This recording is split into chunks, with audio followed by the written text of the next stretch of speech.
Have you ever stopped to think about how much of your life revolves around seeking approval? Maybe it's not something you do consciously, but take a moment to reflect. How many of your choices, what you wear, what you say, how you act, are influenced by what others might think? Now imagine this. What would your life look like if you didn't care about anyone else's opinion? You won't truly notice the difference until you try it. But who am I to ask you to stop seeking validation? I'm just an ordinary person who was once afraid to express my own opinions or make decisions out of fear of what others would think. I wasted so many years before I found a way to unleash my true self to the world. To do that, I had to break free from the strong chains of validation I was constantly seeking from others. Do you want to live a life entirely for yourself? Even if it's just for one day, give it a try. And watch my video till the end. First of all, let's be honest, it's not going to be easy. Most of us are so accustomed to chasing validation that we don't even realize we're doing it. Think about social media. You post a picture, and for the next few hours, you're checking your phone. Did someone like it? Who commented? How many views? I used to think, oh, that old friend of mine is online on Instagram and didn't even care about my recent vacation picture, which I think looks amazing. Scenarios like this can ruin our mood for at least a few minutes. Now, in this situation, there are two possibilities. Either that person hasn't even seen your post, or they genuinely don't care about you or your holiday pictures. Either way, do you have any control over the situation? No, you don't. But you do have control over one thing. You can decide not to rely on anyone's validation to feel good about yourself. To understand this better, let me ask you an honest question. Why does their reaction matter? Here's the thing. Validation feels good. It lights up the reward centers in our brain, giving us a quick hit of dopamine. It's addictive, like a drug. And like any addiction, it comes at a cost. The more you chase it, the more you depend on it. Soon your self-worth doesn't come from within, it comes from what others think of you. And that's a dangerous place to be. Let's dig deeper into where this all starts. From the moment we're born, we crave connection. It's hardwired into us as humans. Back in prehistoric times, being part of a group wasn't just nice, it was essential for survival. If you were excluded, you became vulnerable to predators, starvation, or worse. Belonging meant safety, and safety meant life. Fast forward to today, and our instincts haven't caught up with the world we live in. We still behave as though belonging is a matter of life and death, even though the stakes are much lower. That's why rejection feels so painful. It's not just a bruise to your ego, it's your ancient brain sending out a false alarm, telling you your survival is at risk. So it's completely normal to seek validation from the people around us. But the sooner you realize this and change your perception, the more ease and freedom you'll experience in life. In this modern world, rejection isn't fatal.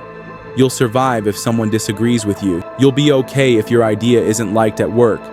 You'll still be you, even if your Instagram post doesn't get 100 likes. The problem is, we don't live as if that's true. Think about your day-to-day life.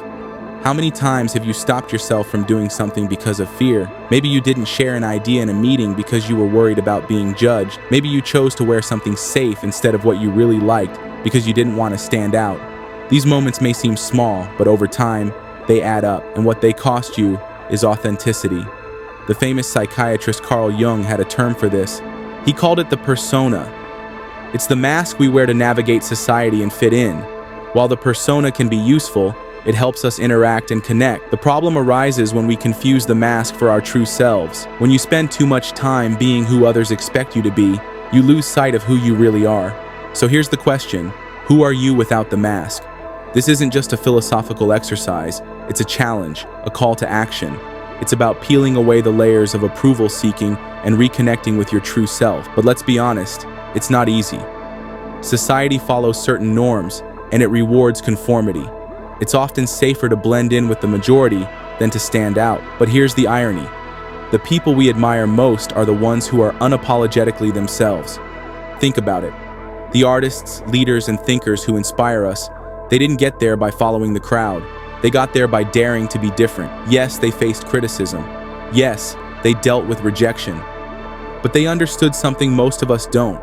Other people's opinions are just that, opinions. They don't define your worth.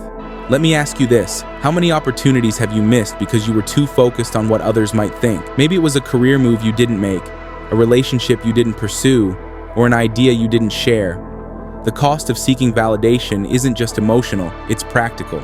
It keeps you stuck, living a smaller life than you're capable of. Alfred Adler, another great psychologist, had a powerful idea: the courage to be imperfect. He believed that much of our anxiety comes from trying to be everything to everyone. But here's the truth: not everyone will like you, and that's okay. Adler argued that true freedom comes from embracing your imperfections and understanding that your worth isn't tied to others' approval. So how do you start breaking free from this cycle? Let's talk about practical steps. First, practice awareness. The next time you feel the pull to seek validation, pause and ask yourself, why does this matter to me? Often, you'll find that it doesn't. It's just a habit, a reflex. Second, take small risks. Start sharing your opinions, even when it feels uncomfortable. Wear something bold. Speak up in that meeting. The goal isn't to be reckless, it's to remind yourself that you can survive rejection. Be mentally prepared to feel uncomfortable and stressed at the beginning of this change. Eventually, you'll get used to it, and once you experience the freedom it gives you, you'll never be locked back into the chains of external validation. Third, build self-validation habits. Compliment yourself.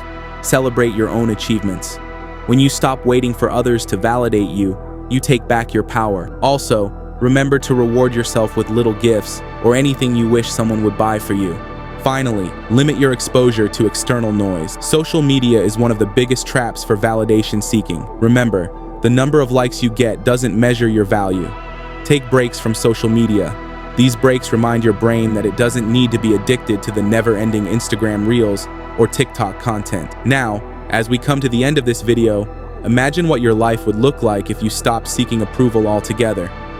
Picture the freedom of making choices based on your own desires, not someone else's expectations. Imagine the confidence of knowing that you are enough, exactly as you are. As I said earlier, the journey to authenticity isn't easy, but it's worth it. Because at the end of the day, the only approval you truly need is your own.